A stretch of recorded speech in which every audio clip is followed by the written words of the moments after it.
Hey guys, yeah, look who's still alive. Look who so far did not perish in 2020.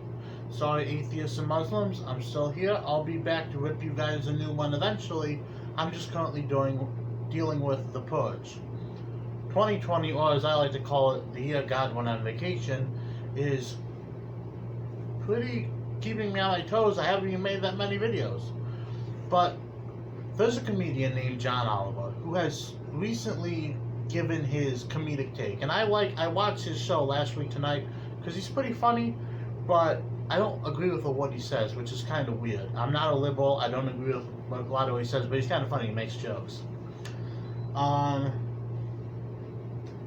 So yeah, I watched his clip about police, and he chose to end it like this. And I'm going to warn you.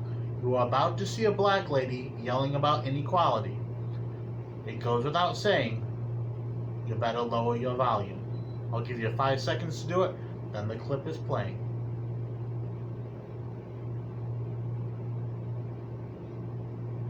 You do it? Alright, here it goes. Why do you burn down the community? Why do you burn down your own neighborhood? It's not ours.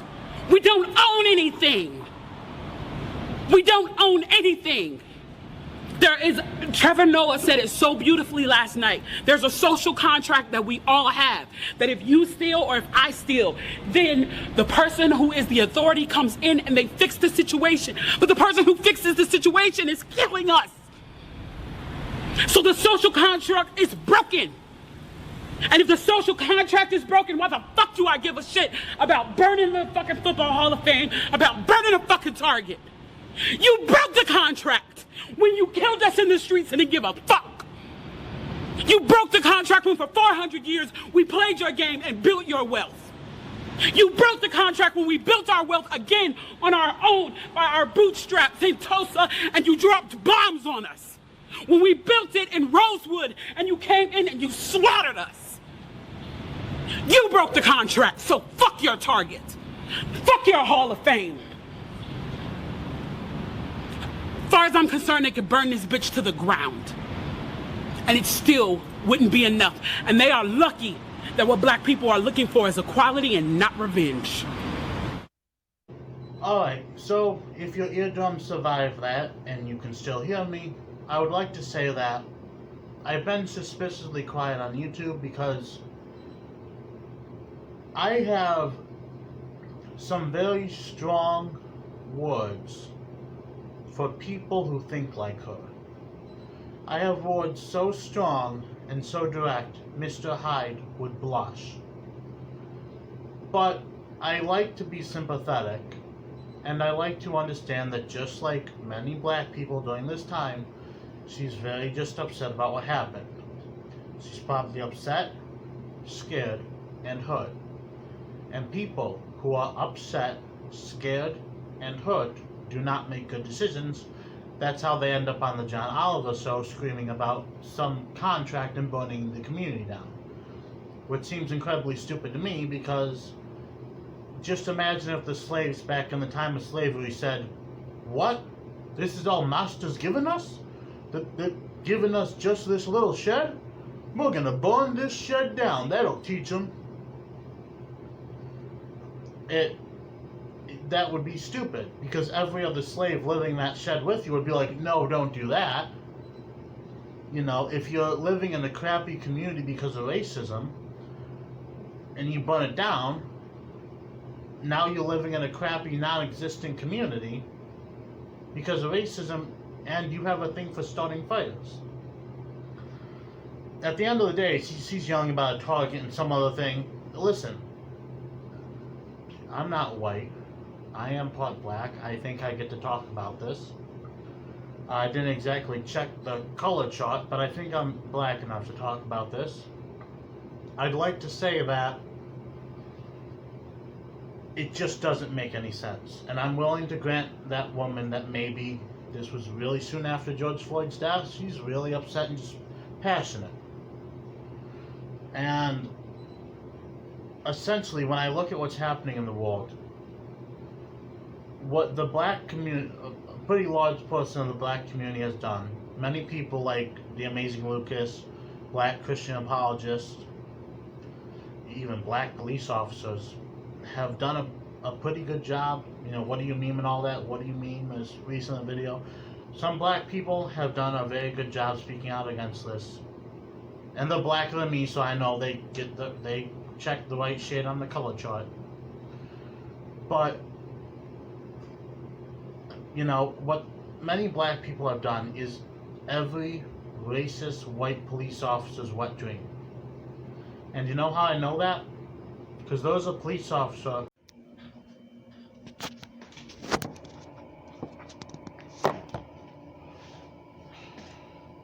Whoa, that was weird.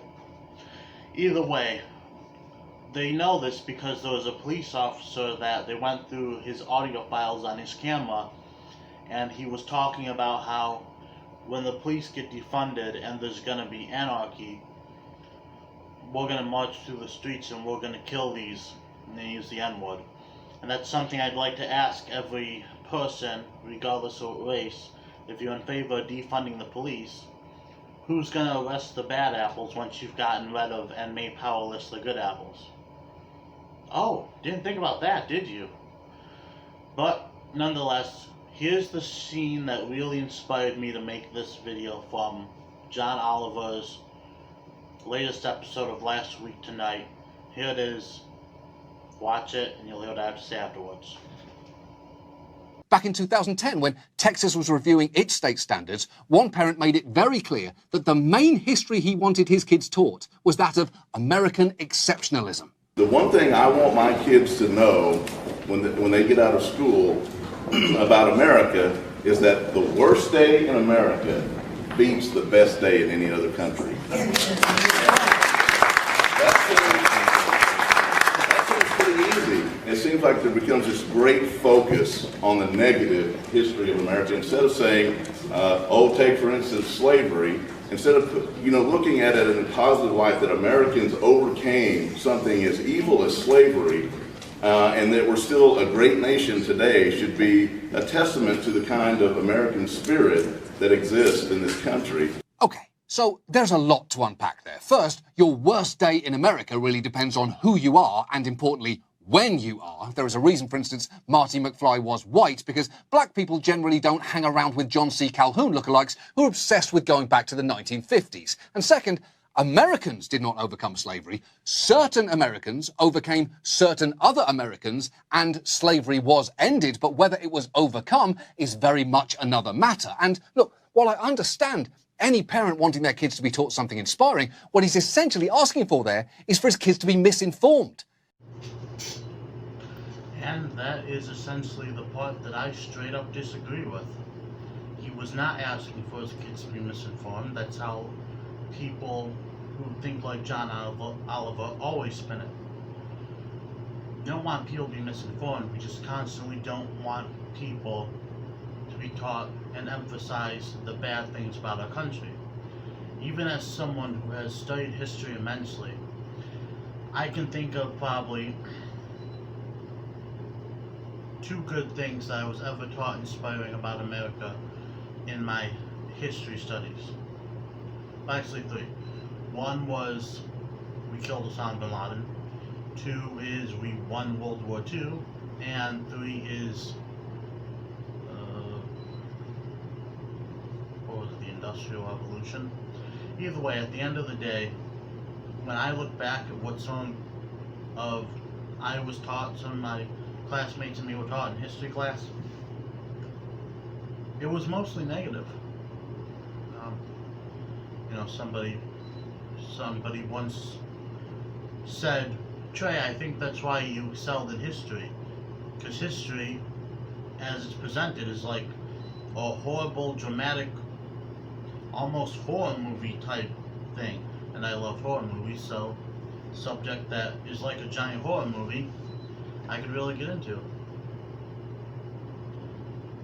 And I remember as a child, I went to Union East in Cheektowaga, and I attended this meeting. It was a speech or some sort of story hour by this black woman dressed in traditional African headscarf and dress. You know, we were in the middle school, they walked us over to the high school, sat us down in the auditorium, and one of the stories was about comparing white and black relationships to a snake and a frog relationship.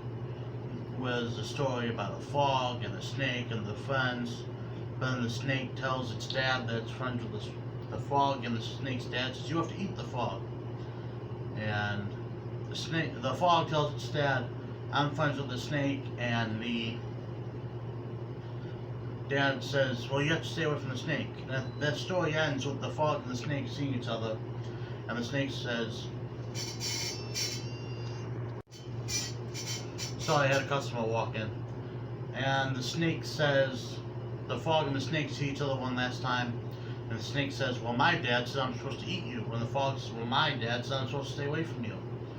And both the frog and the snake left each other wondering what would have happened had nobody said anything at all. And that was the end of the story. And I'm like, what exactly is the takeaway from this story? That we just shouldn't say anything at all? I get the feeling there was supposed to be some anti-racist message, but looking back at the story, it actually kind of seemed like maybe we should just not talk about the bad things that have ever happened between whites and blacks in this country. And I don't know, maybe that's what the story was aiming for, because I can't really see that ending conveying any other kind of message. Maybe we should just not say anything at all. I don't necessarily agree with that, but I remember thinking to myself at the time, well, here we are having an entire damn auditorium meeting about it. Pretty ironic if your message is we just shouldn't have said anything at all. But at the end of the day, that's John Oliver for you, ladies and gentlemen. A guy who I watch because he's funny. I don't watch him because he's smart. He says stuff that on the surface looks good, but the second you think about it, it makes no sense. Kind of like the Adam Ruins Everything show, where they come off as smart but really they're idiots. Well, you guys wouldn't know it, but this video I recorded over a week period. I'm just so busy. Having said that, thank you for watching. I'll see you all next time I post a video.